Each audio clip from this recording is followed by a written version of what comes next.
Sarah Miller had given up on fairy tales by the time she turned 32. Standing in her cramped apartment bathroom, staring at her reflection in the cracked mirror, she practiced the same lie she told everyone: "I'm perfectly happy being single."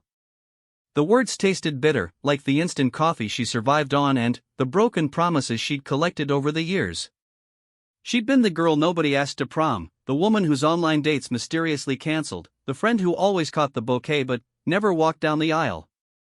Every rejection had carved another piece from her heart until she convinced herself she was simply meant to be alone. Love was for other people, the pretty ones, the confident ones, the ones who didn't carry their insecurities like a heavy coat they couldn't take off. But sometimes the universe has different plans.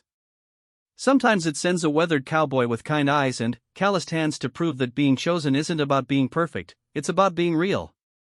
Sarah just didn't know it yet. She didn't know that 3 states away, Jake Thompson was about to place an ad that would change everything.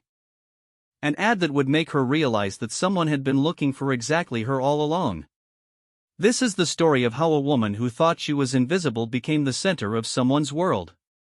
How a rancher who needed help found something much more valuable than hired hands.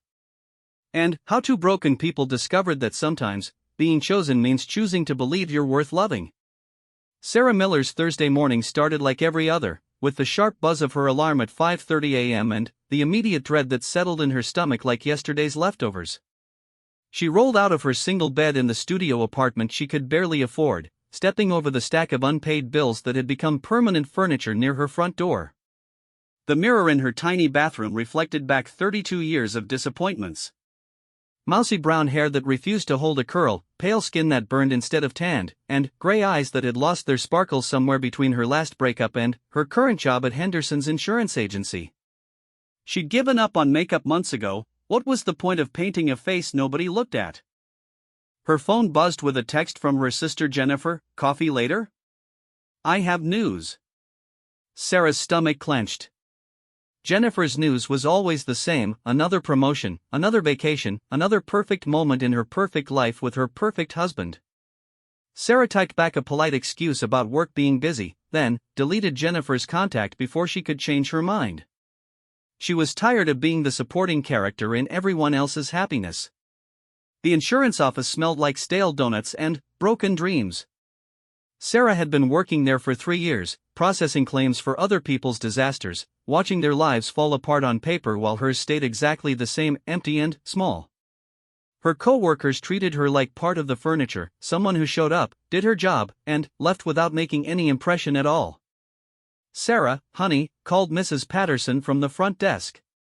"Can you help me with this computer thing? It's being stubborn again." Mrs. Patterson was 73 and had been fighting technology since the office got its first fax machine. She was also the only person in the building who spoke to Sarah like she was actually human. Sarah walked over to find Mrs. Patterson staring at a frozen screen showing the local newspaper's classified section. "I was trying to help my nephew find a job," Mrs. Patterson explained, "but this contraption locked up on me. Been sitting here for 10 minutes showing the same page." As Sarah worked to unfreeze the browser, her eyes caught on an unusual advertisement in the employment section.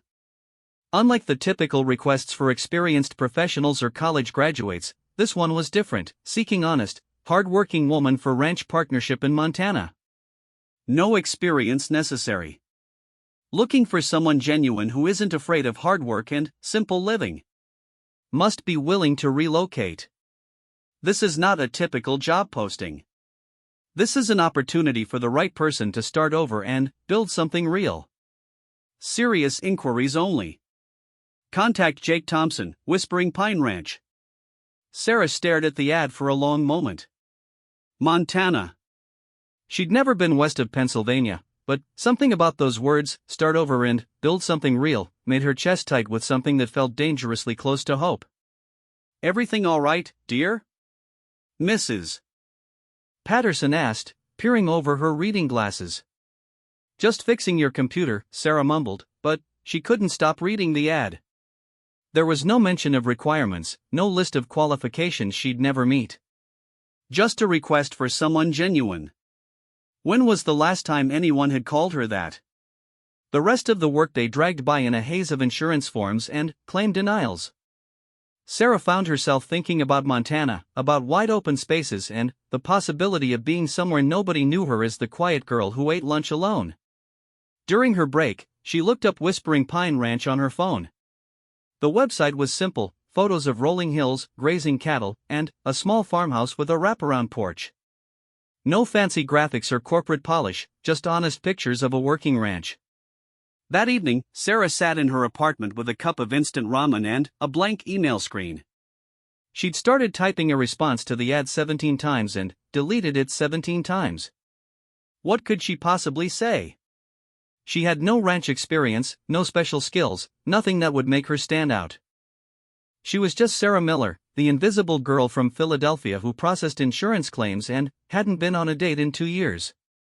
But, as she sat there in her tiny apartment, surrounded by the life she'd settled for instead of the life she'd dreamed of, something inside her shifted. Maybe it was desperation, or maybe it was the first stirring of courage she'd felt in years. She started typing, "Dear Mr. Thompson, I saw your advertisement for a ranch partnership. I'll be honest, I don't know anything about ranching. I've never been west of Pennsylvania, and I can barely keep a houseplant alive. But I am genuine, I'm not afraid of hard work, and I'm looking for a chance to start over. I'm 32, single, and currently working in insurance, but I'm ready for something different. Something real. If you're still looking for someone, I'd like to know more about the opportunity. Sincerely, Sarah Miller." She hit send before she could lose her nerve, then immediately regretted it. What was she thinking? A complete stranger would read her pathetic email and probably laugh. She was just setting herself up for another rejection, another reminder that she wasn't what anyone was looking for. But 3 days later, her phone rang with a number she didn't recognize. A deep, weathered voice spoke her name like a question. "Sarah Miller? This is Jake Thompson from Whispering Pine Ranch. I got your email about the partnership." Sarah's hands started shaking. She'd expected silence, maybe a polite rejection email. She hadn't expected a phone call, and she definitely hadn't expected the warmth in this stranger's voice. "I appreciate your honesty," Jake continued. "Most people who respond try to oversell themselves, tell me about experience they don't have or skills they've never used. But you told me the truth, and that means something out here. Can I ask you something?" Of course, Sarah managed to whisper. "What made you respond to my ad?" "Really?" "Because it's not a typical job posting, and, frankly, most people wouldn't be interested in trading city life for ranch work in the middle of nowhere." Sarah closed her eyes and decided to keep being honest. "Because I'm tired of being invisible. I'm tired of settling for a life that doesn't fit. And maybe it's crazy, but when I read your ad, it felt like you were looking for someone like me instead of someone I could never be." There was a long pause on the other end of the line. When Jake spoke again, his voice was softer. "Sarah, I think we should talk. Are you free this weekend for a longer conversation?" After they hung up, Sarah sat in her quiet apartment and felt something she hadn't experienced in years, the possibility that someone might actually choose her. Not as a backup plan or a consolation prize, but as exactly what they needed. It was terrifying and exhilarating and completely unexpected. She looked around her small space, at the life she'd built out of settling and safe choices, and, for the first time in years, she let herself imagine something different. Something bigger than insurance claims and instant ramen dinners. Something that might actually be meant for her. Outside her window, Philadelphia hummed with its usual noise, but Sarah barely heard it. Her mind was already traveling west, toward wide-open spaces and a voice that had said her name like it mattered. She didn't know what would happen next, but, for the first time in a very long time, she was ready to find out. Saturday evening found Sarah pacing her small apartment, phone clutched in her sweaty palm. Jake Thompson was supposed to call at 7 o'clock Mountain Time, which meant 9 o'clock for her. She'd cleaned her already spotless apartment twice, changed clothes 4 times, and stress-eaten an entire sleeve of crackers. None of it made sense since this was just a phone call, but her nerves didn't seem to care about logic. When the phone finally rang, Sarah jumped so hard she almost dropped it. "Hello? Sarah?" It's Jake. Hope I'm not calling too late for you East Coast folks. His voice was even warmer than she remembered, with a slight accent that made her think of old Western movies. No, not at all. I'm kind of a night owl anyway. Good to know. So tell me, have you given any more thought to what we discussed? Because I'll be honest with you, Sarah, I've gotten about 24 responses to that ad, and yours is the only one that felt real. Sarah's heart did something complicated in her chest. Really? I figured someone with actual ranch experience would be a better fit. Jake chuckled, and the sound made her apartment feel less lonely. You know what experience has taught me? That skills can be learned, but character can't be. I've hired plenty of experienced hands who turned out to be lazy or dishonest or just plain unreliable. But someone who's genuine? That's worth more than all the experience in the world. Can I ask you something? Sarah found herself saying. Why did you place that ad? I mean, why not just hire regular ranch hands? There was a pause, and when Jake spoke again, his voice carried a weight she hadn't heard before. Because I'm tired of doing this alone, Sarah. I've been running this ranch by myself for 3 years now, ever since my wife died. Cancer took her fast, and I've been just existing since then. Going through the motions but not really living. A few months ago, I realized I had 2 choices, sell the ranch and give up on everything we'd built together, or find someone who wanted to help me turn it into something more than just a place I'm keeping from falling apart. Sarah felt her throat tighten. She'd been so focused on her own loneliness that she hadn't considered that this successful rancher might be lonely too. I'm sorry about your wife. Thank you. Her name was Linda, and she would have liked you, I think. She always said the best people are the ones who don't try to convince you they're better than they are. Jake's voice brightened slightly. But, enough about that. Tell me about your life, Sarah. What's a typical day like for you? So Sarah told him about her job at the insurance company, about eating lunch alone and going home to her empty apartment every night. She told him about her sister's perfect life and how she'd stopped answering family calls because they just reminded her of everything she wasn't accomplishing. She even told him about the bills piled by her door and how she sometimes bought generic cereal for dinner because it was cheaper than real food. That sounds pretty lonely, Jake said gently when she finished. It is, Sarah admitted. I keep thinking my real life is going to start someday, but someday never seems to come. I just keep getting older and smaller and more invisible. Well, Jake said, you're not invisible to me.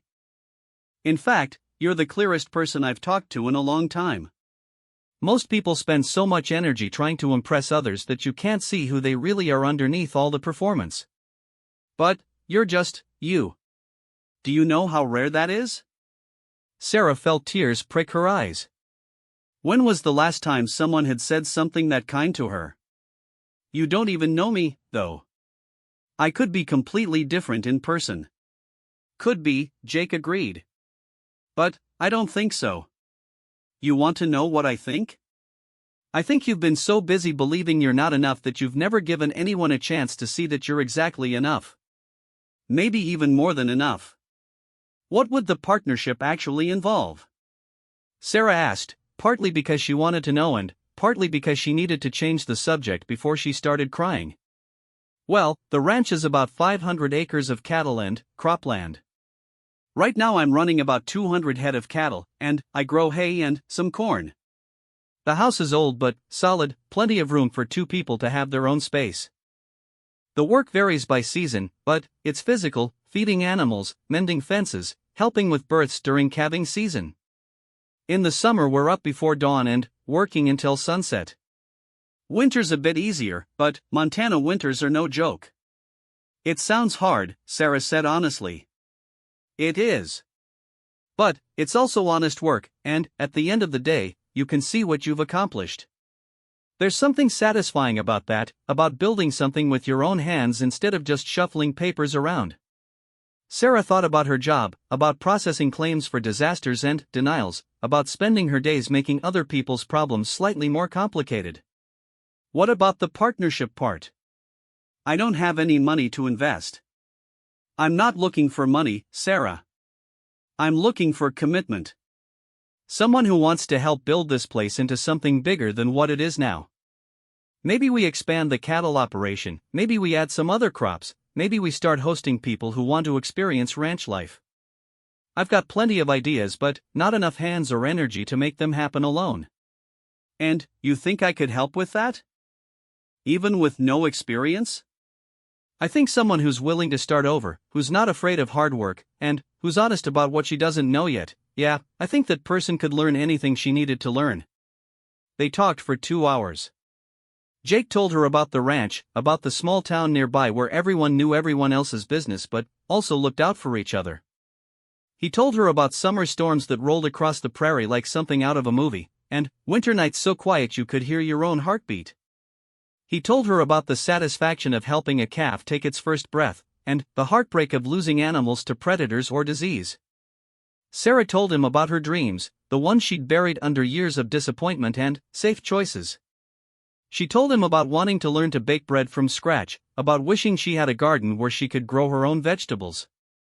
She told him about longing for a life that felt meaningful instead of just survivable. Sarah, Jake said as their conversation wound down, I want to make you an offer. Come out here for 2 weeks. I'll pay for your ticket and give you a place to stay, and you can see what the life is really like. No commitment beyond those 2 weeks. If you hate it, you go home with enough money to cover your missed work time. If you like it, well, we'll figure out the next step together. Sarah's practical mind immediately started listing all the reasons why this was crazy. She barely knew this man. Montana was 2,000 miles away. She'd never even been camping, let alone lived on a ranch. She could lose her job. She could be making the biggest mistake of her life. But underneath all those logical concerns was something else, hope. Real hope, maybe for the first time in years. Can I think about it? She asked. Of course. Take all the time you need. But, Sarah? Don't let fear make the decision for you. I spent 3 years being afraid to change anything, afraid to take risks, afraid to hope for something better. Fear's a terrible advisor. After they hung up, Sarah sat in her dark apartment and felt something shifting inside her chest. For her entire adult life, she'd been waiting for permission to want more than she had. Waiting for someone to tell her she deserved better than settling. Waiting for a sign that she was worth choosing. Maybe Jake Thompson was that sign. Maybe this was her chance to stop waiting and start living. Maybe it was time to choose herself for once. She looked around her small apartment, at the life that had become too small for her growing courage. Then, she picked up her phone and started researching flights to Montana. She wasn't ready to say yes yet, but she was finally ready to stop saying no to possibility. Outside her window, Philadelphia glittered with lights and possibilities, but, for the first time in years, Sarah wasn't looking at her city. She was looking west, toward wide open spaces and a man who thought she was exactly enough. Tomorrow, she would call in sick to work and think seriously about the most important decision of her life. Tonight, she was going to let herself dream about being chosen. 3 weeks later, Sarah stood in the baggage claim area of Billings Logan International Airport, clutching a single suitcase and fighting the urge to get right back on a plane to Philadelphia. The Montana air was thinner than she'd expected, and everything seemed bigger: the sky, the spaces between buildings, even the people walking past her with their cowboy boots and easy confidence. She'd quit her job at Henderson's Insurance. Actually quit. Mrs. Patterson had hugged her and wished her luck, but everyone else had looked at her like she'd lost her mind. Maybe she had. 2 weeks ago, she'd been Sarah Miller, invisible insurance processor. Now she was Sarah Miller, potential ranch partner, standing in an airport 2,000 miles from everything familiar. Sarah? A deep voice spoke her name, and she turned to see a man walking toward her. He was taller than she'd imagined, with graying hair beneath a worn cowboy hat and lines around his eyes that spoke of years spent squinting into prairie sunlight. His smile was warm and genuine, the kind that reached all the way to his eyes. Jake, she managed to say, suddenly, aware of how small and out of place she must look in her city clothes and nervous energy. Welcome to Montana, he said, reaching for her suitcase. How was the flight? Long, Sarah admitted, then realized how ungracious that sounded. But, good. Different. I've never flown that far before. Jake's smile widened. Well, you're about to have a lot of firsts, I imagine. Come on, let's get you to the ranch. Fair warning, it's about an hour drive, and the last 20 minutes are on dirt roads. Hope you don't get carsick easily. His truck was exactly what she'd expected, a dusty Ford with worn leather seats and a radio that crackled with static. But it was clean inside, and there was something comforting about the way Jake moved with such easy confidence, like this was exactly where he belonged. Nervous, he asked as they pulled onto the highway. Terrified, Sarah admitted. I keep thinking I'm going to disappoint you. That you'll take one look at me trying to do ranch work and realize you've made a huge mistake. Jake was quiet for a moment, his hands steady on the steering wheel. You want to know what I think? I think you've spent so much time being disappointed by other people that you've forgotten disappointment usually comes from unrealistic expectations. I'm not expecting you to be something you're not, Sarah. I'm just hoping you'll be willing to become who you could be. The landscape outside the truck windows was unlike anything Sarah had ever seen. Rolling hills stretched endlessly in every direction, dotted with cattle that looked impossibly small against the vastness. The sky seemed to go on forever, painted with clouds that threw moving shadows across the grassland. It's beautiful, she said softly. Photos don't do it justice. No, they don't. Linda used to say that Montana gets into your blood. Either you feel claustrophobic and can't wait to leave, or you feel free for the first time in your life. We'll find out which one you are. When they finally turned onto a gravel road marked with a simple wooden sign reading Whispering Pine Ranch, Sarah felt her heart start beating faster. This was it. In a few minutes, she'd see the place that might become her home, meet the animals that might become her responsibility, and start the hardest 2 weeks of her life. The ranch house was smaller than she'd expected but exactly as welcoming as the photos had suggested. White clapboard siding, green shutters, and that wraparound porch that looked like it was made for evening conversations and morning coffee.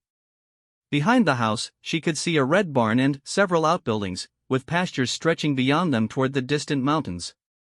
Welcome to Whispering Pine, Jake said, parking the truck near the front steps. What do you think? Sarah climbed out of the truck and turned in a slow circle, taking it all in. The silence was profound, no traffic noise, no sirens, no honking horns. Just wind through grass and the distant lowing of cattle. It's quiet, she said. Too quiet? No, Sarah realized with surprise. Not too quiet. Just peaceful. I'd forgotten what peaceful sounded like. Jake showed her to her room, a sunny space on the second floor with windows that looked out over the pastures. It was simple but comfortable, with a handmade quilt on the bed and fresh flowers on the dresser. Linda's touch, Jake said when he noticed her looking at the flowers. She always said a room wasn't finished until it had something growing in it. I've been keeping up the tradition. That first week nearly broke Sarah. She'd never worked so hard in her life. Jake woke her at 5 in the morning for feeding time, and, by the end of the first day, muscles she didn't know she had were screaming in protest. She learned to drive a tractor, muck out stalls, and repair fence posts. She got kicked by an irritable cow, pecked by protective chickens, and so sunburned that Jake had to give her one of his long-sleeved shirts to prevent her from blistering. But something else was happening too. For the first time in years, Sarah fell asleep instantly instead of lying awake worrying about bills and loneliness. She woke up eager to see what the day would bring instead of dreading another 8 hours at a desk. She was building something real with her own hands, and, at the end of each exhausting day, she could see exactly what she'd accomplished. You're getting stronger, Jake told her one evening as they sat on the porch watching the sunset paint the sky in shades of orange and pink. First day, you could barely lift a feed bucket. Today you carried 2 at once. Sarah looked down at her hands, now calloused and permanently dirt-stained despite her best scrubbing efforts. I don't recognize myself anymore. 3 weeks ago, the hardest thing I did was walk up 2 flights of stairs to my apartment. Do you miss it? Your old life? Sarah considered the question seriously. She missed Mrs. Patterson's kindness and the familiar rhythm of her city routine. But, miss the loneliness? The feeling of being invisible? The growing certainty that nothing would ever change? No, she said finally. I don't miss feeling like I was waiting for my life to start. Here, it feels like it already has.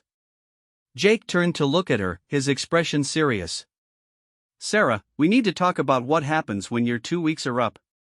Because I need to be honest with you, I don't want you to leave. Sarah's heart did something complicated in her chest. What exactly are you saying? I'm saying that I put that ad in the paper looking for a business partner, but I found something I wasn't even looking for. I found someone who makes this place feel like home again instead of just a place I'm keeping from falling apart. Jake. Sarah started, but he held up a hand. Let me finish. I know it's only been a week and a half. I know you probably think I'm crazy for saying this so soon. But I'm 53 years old, Sarah, and I've learned that life's too short to waste time pretending you don't feel things you feel. You belong here. More than that, I want you here. Not just as a ranch partner, but as, well, as whatever we might become together. Sarah felt tears starting to build behind her eyes. You don't know me, though. Not really. What if you change your mind once you know all my flaws and neuroses and bad habits? Jake smiled, reaching over to take her dirt-stained hand in his work-roughened one. Sarah, honey, I've watched you work harder than you thought you could every single day for the past 10 days. I've seen you cry when a calf got tangled in fence wire, and I've seen you stay up all night helping a cow through a difficult birth even though you were scared the whole time. I've seen you doubt yourself and push through the doubt anyway. Those aren't flaws, that's character.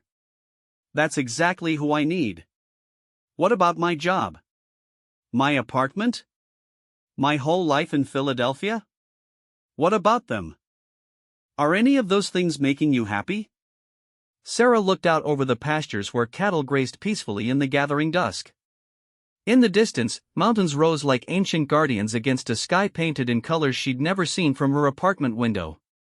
This was what happiness felt like, she realized. Not constant joy, but a deep satisfaction, a sense of belonging somewhere and to someone. I'm scared, she admitted. What if I'm not strong enough for this life? What if I let you down? Jake squeezed her hand. Then, we'll figure it out together. That's what partners do, they help each other become stronger. Sarah, I'm not asking you to be perfect. I'm asking you to be willing to build something real with me. Something that's ours. The next morning, Sarah called her landlord in Philadelphia and told him she wouldn't be renewing her lease. She called Mrs. Patterson and asked her to box up the few things from her apartment that mattered and ship them to Montana. She called her sister and, for the first time in months, shared good news instead of making excuses. 6 months later, as she stood in the same spot where she'd first seen Whispering Pine Ranch, Sarah marveled at how different everything looked through eyes that weren't clouded by loneliness and self-doubt. The pastures were greener because she'd helped plant and tend them. The barn was sturdier because she'd helped repair it. The cattle were healthier because she'd learned to care for them. But, most of all, she was different. Stronger, braver, more sure of herself than she'd ever been. She'd found her place in the world, and, more importantly, she'd found someone who saw her exactly as she was and loved what he saw. Jake came up behind her, sliding his arms around her waist and resting his chin on her shoulder. Regrets, he asked, the same question he'd asked her every month since she'd decided to stay. Not a one, Sarah answered, leaning back against his solid warmth. Well, maybe one small regret. What's that? I regret not believing sooner that someone might actually choose me. I wasted a lot of years thinking I wasn't worth choosing. Jake turned her around to face him, his hands gentle on her face. You weren't waiting for someone to choose you, Sarah. You were waiting for the right person to choose. There's a difference. As the sun set over their ranch, their home, their life, their choice, Sarah finally understood what it felt like to be exactly where she belonged. She'd thought no one would ever choose her, but it turned out someone had been looking for exactly her all along. Someone who needed her strength, her gentleness, her willingness to work hard for something real. And, in choosing to stay, in choosing to believe she was worth loving, Sarah had finally chosen herself too.